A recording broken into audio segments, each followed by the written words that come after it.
A gente já vai tirar a nossa reportagem, Renan. Temos muitos assuntos, né? Temos que falar do traslado do corpo da Juliana Marins, assunto que comoveu o Brasil inteiro, a família aí querendo entender exatamente a hora da morte, as condições, e justamente porque quer justiça, quer buscar justiça pela Juliana Marins.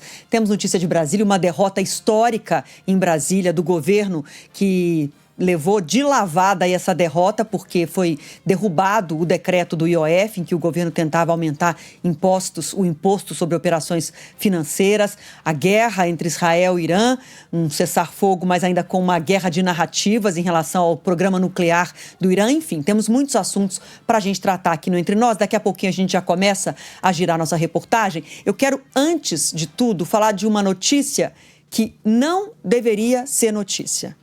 O Congresso Nacional aumentou o número de deputados que o Brasil terá a partir de 2027. Já vai valer para a urna na eleição do ano que vem. A gente vai ter que escolher 18 deputados a mais. De 513 para 531 deputados. Passou assim, ó, vapt-vupt no Senado, na Câmara dos Deputados, e quem paga a conta somos nós. Nós estamos sequestrados pelo Congresso, somos todos reféns do Congresso Nacional.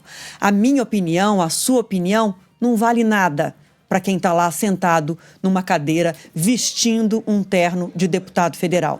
Se valesse alguma coisa, eles teriam ouvido a opinião pública e dado valor à oposição esmagadora da opinião pública nesse país contra aumento do número de deputados. Você está precisando de um deputado a mais aí no seu estado? Você está precisando de um deputado a mais para te representar lá em Brasília? Sabe quanto cada um deles vai custar a mais por ano? As projeções indicam 3.300.000 reais por ano a mais de gasto para cada novo deputado que o Brasil passará a ter. Ou seja, 60 milhões de reais a mais por ano. Isso contando o salário, né? Desse emprego aí que paga mal, né? Auxílio moradia, verbas de gabinete, todos os penduricalhos. Esse gasto deve ser de 60 milhões de reais a mais com essa votação no Congresso, que aumentou o número de deputados para 531. Somos todos reféns desse Congresso. A única sugestão que eu posso dar, está muito fácil. Na eleição do ano que vem, na hora de votar, antes de escolher um número, confere lá se o nome do deputado que você está pensando em votar no ano que vem foi entre os que aprovaram esse absurdo do aumento do número de deputados ou que votaram contra. Vocês vão encontrar apenas 30 deputados que disseram não. 30 deputados disseram não e no total de deputados que votaram foram algumas abstenções. Deixa eu ver se eu acho rapidamente aqui o número de abstenções. 30 também. Perdão, 30 abstenções e 36 deputados que votaram contra esse aumento do número de deputados. 361 votaram a favor. Então tá muito fácil. Google, joga lá quem votou a favor do aumento do número de deputados. Na hora de votar e escolher o seu deputado no ano que vem, você confere se você acha que vale a pena votar em quem quer aumentar o gasto anual em 60 milhões de reais para manter a Câmara dos Deputados. Aí você decide se vale a pena. Porque nesse momento, eu repito, somos todos reféns desse Congresso que não dá a mínima para a opinião pública. Vamos seguir falando de um outro assunto que também gera muita discussão, porque é a briga do governo, né, Renan, para tentar equilibrar as contas via aumento de impostos, e o Congresso deu um retumbante não para o governo nesse caso. Caian Messina está aqui com a gente com as informações atualizadas. Boa tarde, Caian.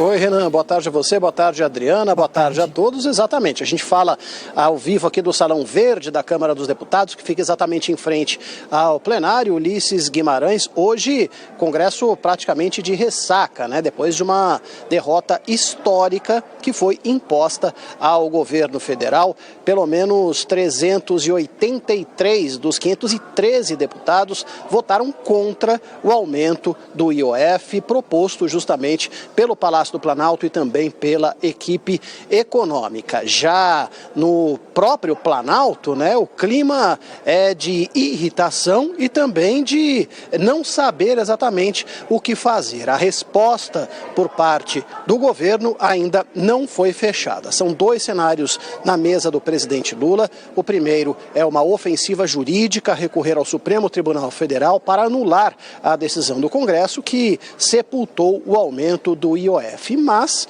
né, se essa for realmente a solução, haverá um aprofundamento da crise entre Congresso e também governo, né, porque o Congresso não costuma, né, aceitar dessas chicanas jurídicas, né, segundo os próprios parlamentares dizem, referentes a não aceitar justamente as decisões do próprio Congresso Nacional. A segunda possibilidade na mesa do presidente Lula é o corte de gastos. E aí isso é realmente defendido por parte da ala política do governo como uma forma de punir os parlamentares. Ou seja, se não há realmente uma solução para o ajuste fiscal, então o governo realmente poderia cortar principalmente as chamadas emendas parlamentares, que são principalmente obras nos redutos eleitorais dos políticos. Só que isso também aprofunda a crise com o Congresso Nacional. Então o governo está realmente numa situação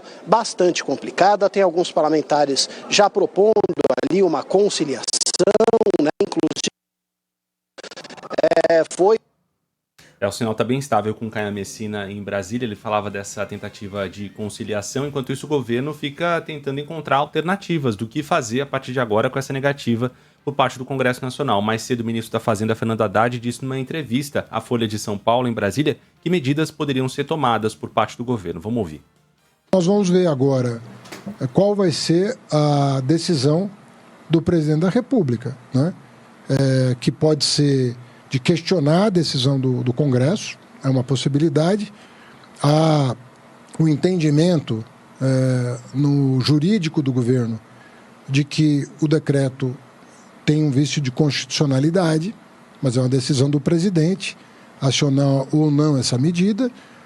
Há possibilidade de buscar outras fontes de recurso, nós vamos analisar quais são essas possibilidades, ou de contingenciar para além do que já fizemos.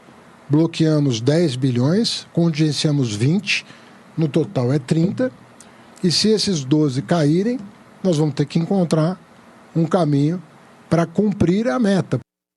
Caio Messina está de volta aqui com a gente. Caio, a gente estava acompanhando aqui com os nossos ouvintes e telespectadores a fala do ministro da Fazenda de alternativas, possibilidades por parte do governo, e você falava sobre tentativa de conciliação, né?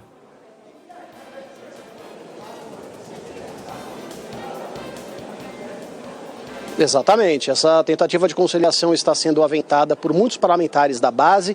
Ontem, o chamado Centrão, que compõe a maioria do Congresso Nacional e dispõe de pelo menos 4 cargos na esplanada, são ministros de Estado, né? O Centrão aderiu à tentativa ali da oposição e ajudou a impor essa derrota ao governo. Por isso, muitos parlamentares do próprio PT dizem, olha, o momento é de colocar realmente o pé atrás, para que a gente consiga uma situação ali negociada. Pessoal do PT falando isso, e o presidente do Banco Central, Gabriel Galípolo, também afirmou que todas as vezes que ele esteve conversando com o presidente Lula, com o Hugo Mota, com o Davi Alcolumbre, com o ministro Fernando Haddad, não teve nenhum tipo de problema, e agora realmente é hora do pessoal colocar as barbas de molho e conversar para tentar encontrar esses 12 bilhões de reais que o governo precisa para fechar o orçamento.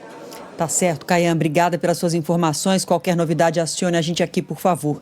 A questão é que esse Congresso que diz para o governo que não vai aceitar aumento de impostos, e por isso essa derrubada e essa derrota histórica do governo na noite de ontem, numa votação surpresa, porque a gente falava aqui, inclusive, durante essa semana, que era o recesso branco, o chamado recesso branco das festas de São João, que não ia votar nada, o governo estava contando que ficasse tudo parado para ganhar um fôlego, ganhar um tempo, para tentar encontrar uma saída, nem isso teve. Então, no meio desse tal recesso, acabaram votando e dando uma mensagem de que não aceita, não vai passar na Câmara um aumento de impostos, como o governo tentou fazer via aumento do IOF, só que essa mesma Câmara, ela aumenta o número de deputados, cria uma nova despesa, não aceita a corte em emendas parlamentares, só ali são 50 bilhões de reais. Se o governo tenta cortar uma parcela das emendas parlamentares, não se vota nada e vão ser derrotas atrás de derrotas.